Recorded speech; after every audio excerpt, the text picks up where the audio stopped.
धार में आवारा कुत्ते के काटने से गरीब परिवार के 11 वर्षीय मासूम रुद्रांश गोड़कर की मौत। मासूम की मौत से क्षेत्र के निवासियों में भी गम एवं आक्रोश।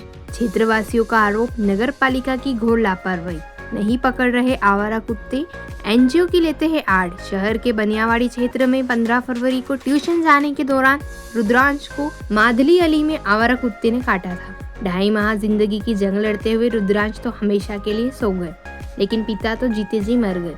आपको बता दें कि धार शहर में पिछले दिनों वसंत विहार कॉलोनी में माँ बेटे दोनों कुत्ते के काटने से घायल हो गए थे। इस घटना में माँ अपने बच्चे को तो बचाने में सफल हो गई, लेकिन अपनी जिंदगी ना बचा पाई। क्या घटना घटी आपको, क्या घटी? हमारे यहाँ पे मेरा बच्चे को डॉग बाइट द्वारा कुत्ते द्वारा काटा गया। उसके बाद में काफ़ी इलाज कराने के बावजूद भी नहीं बच पाया वो। उसको 4 वैक्सीन लगाई गई। 15 फरवरी की ये घटना है। 15 फरवरी के दिन डॉग द्वारा इसको काटा गया था। उसके अंदर चारों इंजेक्शन इसको लगाए गए। 4 इंजेक्शन लगाए गए इसको। 15 मार्च तक इसको इंजेक्शन लगाए गए। उसके बावजूद भी बच्चा हमारा उसके बाद में हमारे बच्चे की तबीयत फिर बिगड़ने लगी 2-3 दिन बाद में। तो हमने इसको धार के भोज हॉस्पिटल वगैरह में भर्ती करा था और निजी चिकित्सालय में भी दिखाया था। उसके बावजूद नहीं तबीयत संभल पाई तो इसको इंदौर ले गए। इंदौर से फिर इसको बड़ौदा भी ले गए। बड़ौदा में 16 दिन इसको भर्ती करा। उसके बावजूद भी हमारा बच्चा ज़िंदगी की जंग हार गया।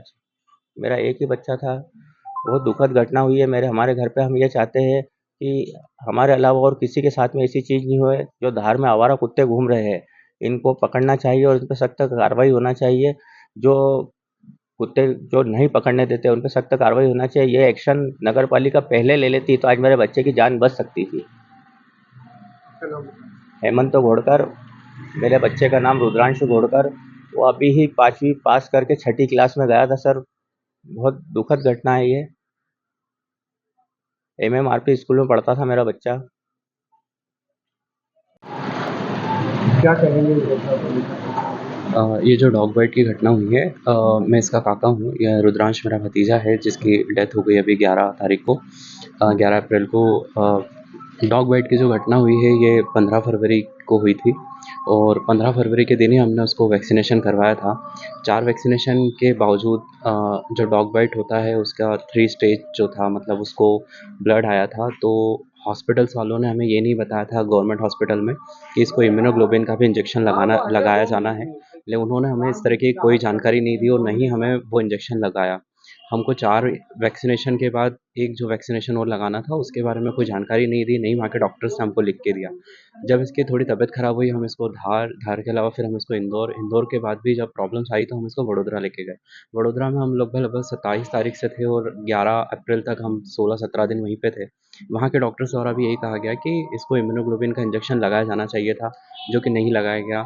इसके लिए जो प्रशासन है, धार भोज चिकित्सालय है, पूरा ज़िम्मेदार है उसके लिए। उसकी मौत का पूरा ज़िम्मेदार यही सारे लोग हैं। और इसके अलावा जो कुत्ते ने काटा है, इसके अलावा जो नगर पालिका है उसके द्वारा कुत्ते को, जो आवारा पशु है धार में, इनको नहीं पकड़ा जा रहा है। अगर वो पहले ये सारी चीज़ें करके रखते, अगर जानवरों को पकड़ते, कुत्तों वगैरह को नहीं पकड़ के रखते तो शायद इस तरह की घटना नहीं होती। और जो आज हमारी क्षति हुई है ये किसी और के साथ में ना हो, और जिनके ऊपर भी इन सभी की ज़िम्मेदारी बनती है उन सभी के ऊपर सख्त कार्रवाई होना चाहिए। हमें न्याय चाहिए बस, बाकी कुछ नहीं। मतलब हमारे घर में जो दिक्कत हुई है वो किसी और के साथ में नहीं हुई। मेरा नाम यश घोड़कर है। हाल में डॉग बाइट की क्या स्थिति चल रही है सर?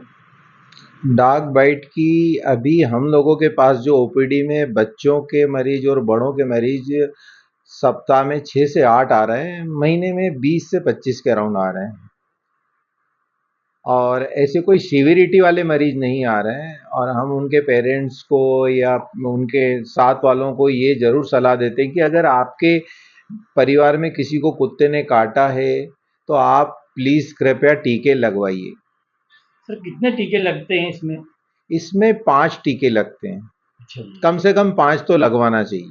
उसमें कंडीशन वगैरह कुछ रहती है क्या सर? उसमें कंडीशन, जब वो फर्स्ट डे लगवाने आते तो हम उनको बता देते हैं कि पहला टीका लगेगा, उसके बाद से हम काउंटिंग करते हैं। तीसरे दिन लगता, 7वें दिन लगता है, 2 सप्ताह पे या 14 दिन पे लगता है, और 5वां 28 दिन पे लगता है। अगर सर 5 पूरे नहीं लगाते हैं मान लीजिए, तो ऐसी स्थिति में क्या हो सकता है सर? ऐसी स्थिति में उस मरीज को रेबीज की संभावना बढ़ जाती है। तो मेरा सबसे अनुरोध है कि ये टीके तो सरकारी अस्पताल में निःशुल्क लगते हैं। आप सबको मेरा ये है कि रिक्वेस्ट कि आपको ये टीके जरूर लगवाना चाहिए।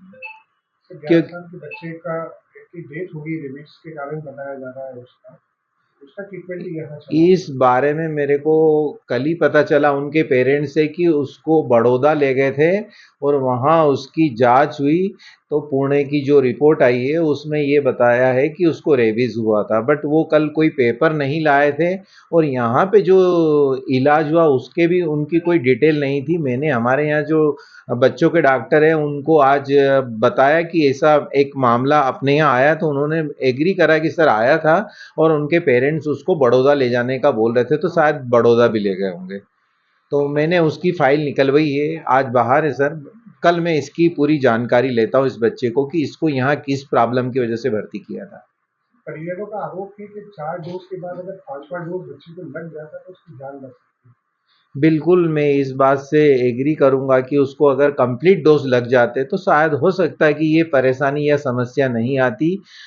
कल उनके पेरेंट्स मेरे से मिले, उसके फादर, वो मेरे को बोल रहे थे कि सर ये जो हुआ था हम पूरे परिवार को भी टीके लगवाएँगे, वो इतने डरे हुए थे। साफ करना।